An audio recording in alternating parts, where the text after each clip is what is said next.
Petit point mathématique, est-ce que tu te souviens de la formule pour calculer la distance entre deux points? Que ce soit en géométrie en 2D, en géométrie planaire, en géométrie complexe, c'est la même chose, ou en géométrie spatiale, c'est quasiment la même formule. C'est super important de savoir faire ça et ça sert vraiment très souvent.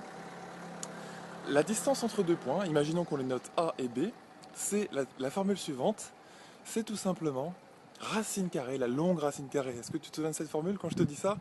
On la voit même en seconde, la longue racine carrée de, quand tu as les coordonnées des deux points A et B, xb moins xa le tout carré, plus yb moins yk le tout carré. Et si tu es en 3D, donc il y a une troisième coordonnée qui est z, donc tu rajoutes sous la racine plus zb moins za le tout au carré. C'est une formule qui est super utile, qu'on utilise vraiment très souvent dans les exercices, par exemple pour calculer une distance, distance IJ, la distance BJ, peu importe les points dans l'exercice, tu peux toujours adapter cette formule, c'est pas toujours A et B. Et on la retrouve aussi en géométrie complexe. En géométrie complexe, c'est le module de ZB moins ZC. Par exemple, si tu veux calculer la distance BC, tu vois, module de ZB moins ZC. Et en fait, si tu notes ZB comme étant XB plus IYB et ZC comme étant XC plus IYC, en fait, tu vas retomber sur la formule avec la longue racine carrée, si tu développes un petit peu. Je te laisse faire la démonstration. C'est une démonstration qui pourrait être quasiment demandée, je pense, dans les ROC en terminale S. Et c'est une démonstration qui est assez simple en fait.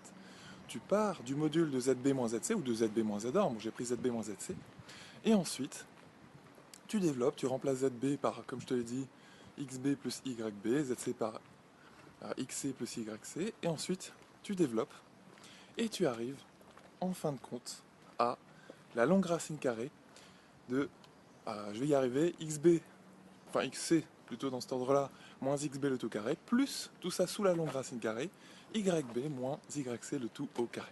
Voilà, c'était un petit point mathématique. La distance entre deux points, on l'utilise vraiment très souvent dans les exercices, notamment pour montrer que, par exemple, un triangle est isocèle, ou pour montrer que deux longueurs sont égales, ou pour calculer des longueurs en général.